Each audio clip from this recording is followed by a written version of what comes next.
आज की कहानी की शुरुआत में वॉइस ओवर में ज़िया अपनी कहानी सुना रही होती है। वैसे तो वो कहने की एक टाइम की अपने सबसे यंगेस्ट जज थी, लेकिन अब उसकी लाइफ अलग है। उसका हस्बैंड रुआन, पिछले करीब 2 सालों से वो दोनों मैरिड हैं। यहाँ पर रुआन ऐसे ड्रंक कंडीशन में आता है और वो ज़िया को हर रोज़ की एक रूटीन की तरह रोमांस करने के लिए लेकर के जाता है। जिया यहाँ पर अपने बारे में बताते हुए कहती है कि ये मेरा हस्बैंड रुआन है। 3 साल पहले अगर मैंने इसे फोर्स नहीं किया होता खुद से शादी करने के लिए, तो आज हम दोनों हस्बैंड वाइफ नहीं होते।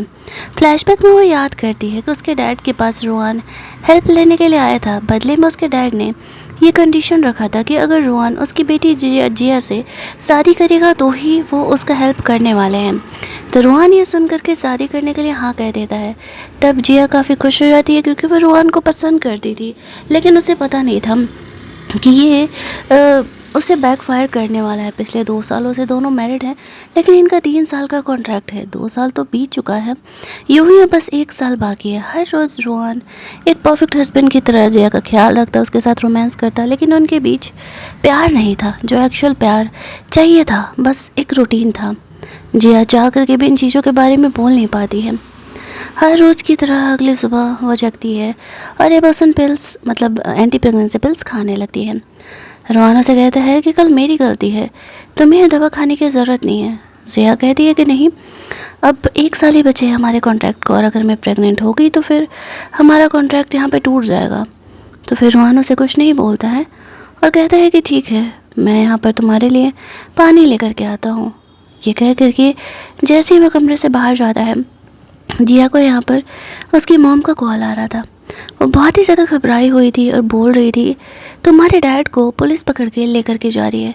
उन पर इल्ज़ाम लगा है कि उन्होंने 2 बिलियन का फ्रॉड किया है, और अगर उन्होंने 3 महीने के अंदर या फिर शायद 1 महीने के अंदर वो 2 बिलियन नहीं चुकाए तो उन्हें फांसी की सज़ा हो सकती है, या फिर वो पूरी ज़िंदगी कभी जेल से बाहर ही नहीं आएंगे।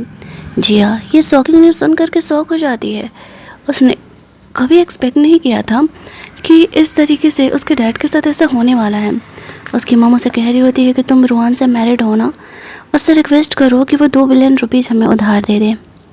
अभी वो ये बारे में सोच ही रही थी कि वो क्या बोले, तभी वहाँ पे रुआन रेडी होकर के कमरे में आ जाता है। हर रोज़ की तरह जिया यहाँ पर उसे टाई पहनाती है। रुआन उसे पूछता है किसका फ़ोन था। जिया कहती है मेरी मॉम का कॉल था। अब वो उसे पूछ ही रहा होता है, क्या बोल रही थी तुम्हारी मॉम, इतनी सुबह सुबह उन्होंने कॉल किया, सब ठीक तो है ना। वो सोचती है कि क्या वो उससे बताए, वो उसका हेल्प करेगा। तभी रुआन के नंबर पर कॉल आ रहा होता है एक लड़की का। रुआन फ़ोन उठाता है तो उधर से एनी नाम की एक लड़की बोलती है कि कल से मेरे कमर में बहुत ज़्यादा ही दर्द है, क्या तुम मेरी हेल्प करने के लिए नहीं आओगे। अब ये बात जिया सुन लेती है। उसे ऐसा लगता है ओह, इट मीन्स कि रुआन के बाहर कोई और गर्लफ्रेंड भी है। दैट्स वाई वो शुरुआत से ही उसके साथ इतना कोल्ड बिहेवियर किया करता है। रुआन उसे कहता है जो भी बात होगा हम ऑफिस आकर के करेंगे, फ़िलहाल मैं बाहर हूँ, रखता हूँ। ऐसा कह के वो फ़ोन रख देता है। जिया के मन में और ज़्यादा डाउट बढ़ जाता है।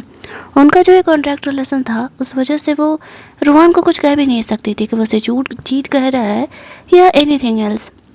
रुआन से वो पूछते हैं कि क्या तुम्हारी कोई गर्लफ्रेंड भी है। रुआन उसे कहता है कि नहीं, ऐसा कुछ नहीं है, ये मेरी नई सेक्रेटरी है। कल हम लोग सोशलाइज करने के लिए ऑफिस के बाद पार्टी में गए थे, जहाँ पर कि उसे भी बहुत ज़्यादा ही ड्रिंक करना पड़ा था, और मैं भी कल ड्रंक होकर के आया था, तो वो इसीलिए फ़ोन की थी। बाकी ऐसा कुछ भी नहीं है, मेरी कोई गर्लफ्रेंड नहीं है। उसे को पूछता है कि हाँ तो तुम बता रही थी कि क्या कह रही थी तुम्हारी मॉम, बताओ। जिया वापस उसे बताने का कोशिश करती है, लेकिन तभी वापस से यहाँ पे रुआन को एनी का कॉल आने लगता है। जब ऐसा होता है तो फिर रुआन वहाँ से जाने लगता है और कहता है कि हम इस बारे में बाद में बात करेंगे। जिया भी उसे नहीं रोकती है। वो एनी से बात करते करते वहाँ से निकल जाता है। अभी यहाँ पर जिया अपनी फ्रेंड को कॉल करती है और उसे कहती है तुम्हें याद है ना कि तुमने एक पार्ट टाइम जॉब के लिए मुझे बोला था, तो मैं वो जॉब करना चाहती हूँ। उसे एक्शन में अपने डैड के लिए पैसे जमा करने थे, तभी तो वो अपने डैड को वहाँ से निकाल पाएगी। अब उसके पास फ़िलहाल कोई ऑप्शन नहीं था ये पार्ट टाइम जॉब करने के अलावा, क्योंकि वो समझ चुकी थी कि रुआन से बोलने का कोई फ़ायदा नहीं है, उनके बीच कोई इमोशनल बेसिस नहीं है रिलेशन का, तो वो क्यों ही उसका हेल्प करने वाला है। फिर वो शाम में अपनी दोस्त की बताए हुए जगह पर एक क्लब में पहुंच जाती है। वो अपनी फ्रेंड को कॉल कर रही होती है कि वो किधर है, वो उसका इंतज़ार कर रही है। तभी वहाँ पर उसकी फ्रेंड तो नहीं आती है, लेकिन उसका सीनियर गो आ जाता है। उसका सीनियर जो था वो जिया के बारे में उसे पता चला था। वहाँ पर आते ही वो उसका हेल्प करने लगता है और बोलता है कि एक्चुअल में मैं एक इंसान को जानता हूँ जो कि तुम्हारा हेल्प कर सकता है।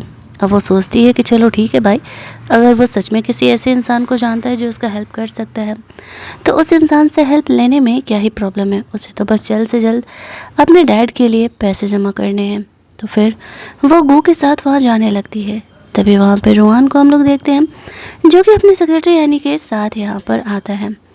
अब जिया की तो नज़र रोहान पे नहीं पड़ती है, लेकिन रोहान की नज़र जिया पे ज़रूर पड़ जाती है जो कि किसी और लड़के के साथ थी। अब आप लोग बताना, मतलब ये बंदा यहाँ पे थोड़ा गलत कर रहा है नहीं? वो अपनी सेक्रेटरी को लेकर के और दोस्तों के साथ क्यों ही जा रहा मिलने के लिए? दोस्तों के साथ पार्टी करने जा रहा है, वो बिजनेसमैन के साथ भी नहीं। और क्या कहेगा कि भले ही हमारे और जिया के बीच प्यार नहीं है, लेकिन यहाँ पर वो अपने सेक्रेटरी के साथ पार्टी कर सकता है। वाह, मतलब उसे ये नहीं पता चल रहा है कि उसकी सेक्रेटरी की क्या थॉट्स है उसको लेकर के। इतना तो कोई उल्लू नहीं हो सकता ना। खैर, कहानी में वापस आते हैं जहाँ पर कि रोहान के दिमाग में वही चल रहा था। वो जिया के बारे में सोच रहा था। उसने उसे दूसरे लड़के के साथ देखा था। वो सैडली अकेले ड्रिंक कर रहा था। उसका दोस्त यहाँ पर जो रोहान के साथ प्रैंक करने लगते हैं, अरे अकेले अकेले क्यों ड्रिंक कर रहे हो, इतनी सारी ब्यूटी है यहाँ पर, उनका मज़ा क्यों नहीं ले रहे, एन्जॉय करो, तुम तो बैचलर हो। बाहर बहुत कम रेयरली लोगों को पता था कि रोहान एक्चुअल में मैरिड है, और किससे मैरिड है ये तो भूल ही जाओ। ये सब कुछ चल ही रहा था कि तभी गू जिया को वहाँ पार्टी में लेकर के आता है। रोहान देखता है कि गू जिया का हाथ पकड़ के लेके आया है, तो वो उसे घूरने लगता है। इसे देख करके उसकी सेक्रेटरी शॉक हो जाती है, क्योंकि उसे तो जिया के बारे में पता था ना। फिर वो यहाँ पर ऐसे बिहेव करती जैसे उसे फ़र्क नहीं पड़ता। रोहान उसे यहाँ पर लेकर के आया हुआ है। अब गू को भी नहीं पता था कि रोहान और जिया का क्या रिलेशनशिप है। वो उसे कहता है ये रोहान है, ये इस कंपनी का सीईओ है, और वह ज़रूर ही तुम्हें वो प्रोजेक्ट देगा जिससे कि तुम्हारी हेल्प हो सकेगी। अब वो भी उसे देखने लगता है। जिया अनकंफर्टेबल होकर के गू से अपना हाथ छुड़ा लेती है। अब यहाँ पर जो ये था गू था, वो जिया को कहता है कि जाओ, ये तुम्हारा होने वाला स्पॉन्सर हो सकता है, ऐसे ड्रिंक नहीं ऑफ़र करोगी। अब वो सोचे हुए थे कि ये बहुत ही वियर्ड सिचुएशन है, लेकिन अपने डैड को बचाने के लिए उसे ये सब कुछ तो करना ही पड़ेगा। बस बुरा तो उसे भी थोड़ा लग रहा था, क्योंकि यहाँ पर इस तरीके से वो अपने हस्बैंड को, जिसे कि वो एक्चुअल में पसंद करती है, उसी के सेक्रेटरी के साथ देखती है, जो कि उसे इतना क्लोज दिखा रही थी जैसे कि वही उसकी गर्लफ्रेंड हो। और जिया का तो उसके लाइफ में कोई अस्तित्व ही नहीं था।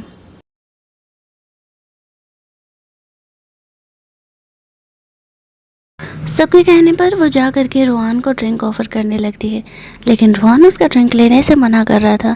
उसके फ्रेंड्स को तो पता नहीं था कि जिया यहाँ पे रोहान से मैरिड है, तो वो लोग उसे कहते हैं कि क्या ये बोरिंग तरीके से रोहान को ड्रिंक ऑफ़र कर रही है, वो बैचलर है, थोड़ा रोमांटिक तरीके से ड्रिंक ऑफ़र करो। वो अपने पास में खड़ी लड़की को किस करते हुए कहता है कि कुछ इस तरीके से। अब सारे यहाँ पर उसे भी रोहान को किस करने के लिए बोलने लगते हैं। ये सुनते ही यहाँ पर एनी को गुस्सा आने लगता है कि अगर वो यहाँ पर सच में पब्लिकली रोहान को किस करेगी तो फिर उसके लिए तो प्रॉब्लम ही है, लेकिन एनी के लिए एक्चुअल में प्रोजेक्ट काफ़ी इम्पोर्टेंट है। हालांकि इन चीज़ों को गू रोकने का कोशिश करता है। वो जिया के बारे में बोल रहा था कि वो एक अच्छी फैमिली से बिलोंग करती है और वो ये सब कुछ काम नहीं करती है।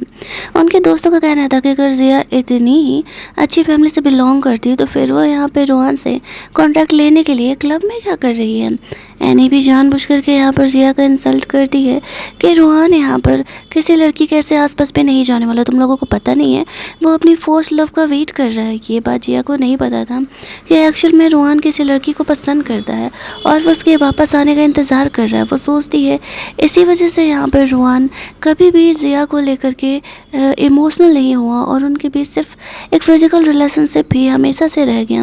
पिछले 2 साल ऐसे कॉन्ट्रैक्ट मैरिज में रहने के बाद भी रोहान का दिल नहीं जीत पाई, तो वो वाइन का ग्लास उठाती है, वाइन पहले अपने मुंह में भरती है और सच में जाकर के सबके सामने रोहान को किस करते हुए वो वाइन पिला देती है। रोहान ने ये एक्सपेक्ट नहीं किया था कि वो सच में सबके सामने ऐसा करने वाली है। ये देखते ही एनी भी काफ़ी शौक हो जाती है और वो गुस्से में आकर के जिया को गुस्सा करने लगती है। जिया रोहान से कहती है, अब मैंने पहली बार तुम्हें सबके सामने किस किया, वो भी तुम्हारी वजह से, आगे देख लेना क्या करना है।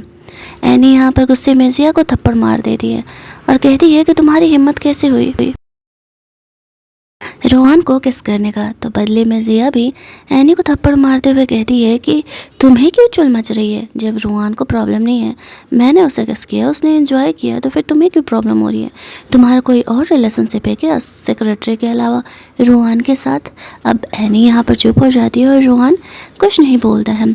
लेकिन यहाँ पर गू जिया का फिक्र करने लगता है और कहता है कि तुमने इस तरीके से एनी को थप्पड़ मारा, तुम्हारा हाथ तो ठीक है ना, तुम्हारा फेस तो ठीक है ना। ये देख करके रोहन ऐसे बिहेव कर रहा था जैसे कि उसे जेलस हो रहा है। उसकी नज़रें तो यहाँ पर जिया से हट ही नहीं रही होती हैं।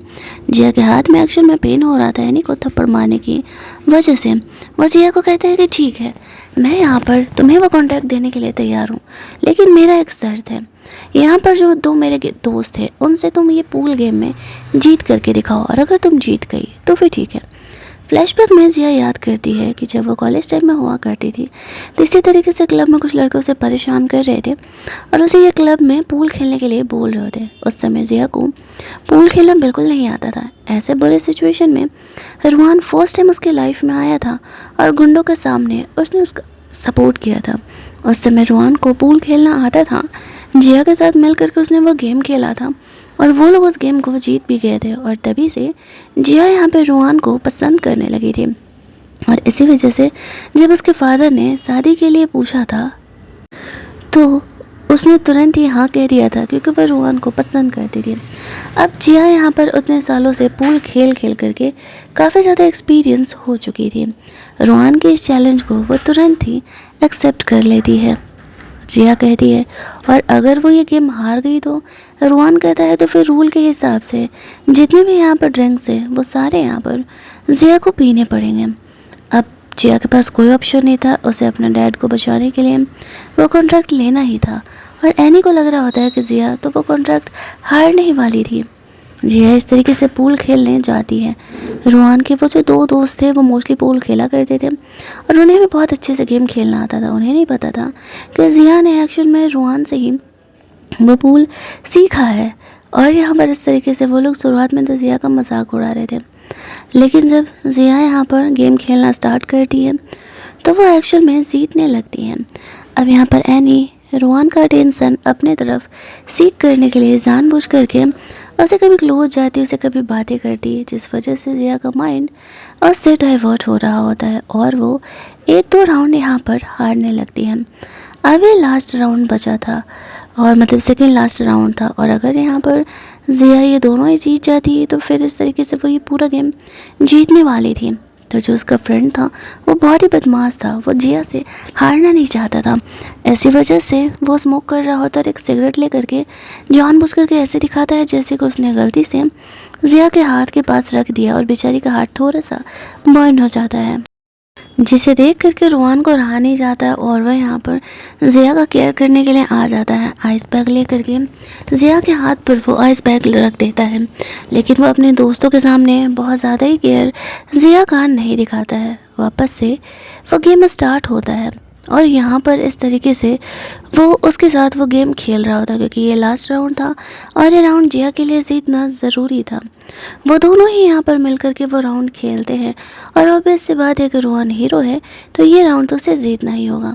जैसे ही वो लोग ये राउंड जीतते हैं तो एनी का यहाँ पर मुंह बन जाता है, क्योंकि अब रोहन ने इस तरीके से उसका सपोर्ट किया था और फिर जिया को वो प्रोजेक्ट भी देने वाला था। लेकिन यहाँ पर जिया को उसके दोस्तों से पता चलता है कि एक्चुअल में ये रोहन के लिए नया नहीं है।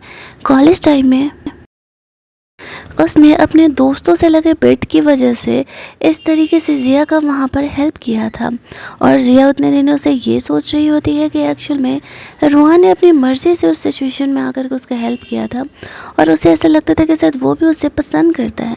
लेकिन उसका ये भ्रम भी उस समय टूट जाता है जब उसे पता चलता है कि एक्चुअल में रोहन ने बेट लगाया था, इसी वजह से वो उसका हेल्प करने के लिए आया था। जो भी थोड़ा बहुत प्यार यहाँ पर उसका रोहन के लिए बचा था वो भी यहाँ पर ख़त्म हो जाता है। अब शर्त के हिसाब से तो जिया यहाँ पर वो गेम जीत चुकी थी लेकिन देखा जाए तो रोहन ने उसका हेल्प किया था, तो उसे वो ड्रिंक करना था। हालांकि रोहन इनडायरेक्टली उसे मना ही कर रहा होता है, लेकिन यहाँ पर फिर भी वहाँ रखा हुआ वो सारा ड्रिंक करने लगती है और ज़्यादा ड्रिंक करने की वजह से एक्चुअल में उसे चक्कर आने लगता है। और उसका फ्रेंड गू यहाँ पर उसे संभाल रहा था, तभी रोहन भी बीच में आ जाता है और कहानी का पार्ट 1 हमारा यहीं पर एंड कर दिया जाता है। मैं तो काफ़ी एक्साइटेड हूँ इस कहानी का पार्ट 2 देखने के लिए, ये जानने के लिए कि एक्चुअल में रोहन के मन में चल क्या रहा है। आप लोगों ने अपने पर्सनल थॉट्स मुझे नहीं बताया अब तक, कमेंट में ज़रूर बता दो। आपको क्या लगता है कि रोहन ने गलती की है या नहीं, एनी को वो प्यार करता है या नहीं करता है। लेकिन जब वो एक रिलेशनशिप में है तो बिना ब्रेकअप किए वो, मतलब अपनी वाइफ के साथ रिलेशनशिप में है, तो बिना ब्रेकअप किए वो एनी के साथ कैसे ऐसे क्लब्स वगैरह लेट नाइट जा सकता है। और जिया को इससे तो हर्ट हो ही रहा है। आप लोग अपने थॉट्स कमेंट में ज़रूर बताना। तब तक मैं आप लोगों के लिए इस कहानी का सेकंड पार्ट लेकर के आती हूँ। बहुत सारे लोगों का कमेंट होता है कि दीदी पार्ट्स में वीडियो क्यों बनाती हो, तो जैसे ही मुझे कहानी के जितने पार्ट्स मिलते हैं मैं आप लोगों के लिए सबसे पहले उन्हें एक्सप्लेन करके लाने के लिए कोशिश करती हूँ। इसी वजह से कई बार कहानी पार्ट्स में आता है तो मुझे उन्हें 2 पार्ट्स में एक्सप्लेन करना पड़ता है। आई होप आप लोग भी मेरे सिचुएशन को समझ रहे होंगे। चलिए जल्दी से मिल लेते हैं हम लोग इस कहानी के सेकंड पार्ट में। तब तक के लिए आप हमारे पुराने वीडियोज़ को भी देख सकते हो।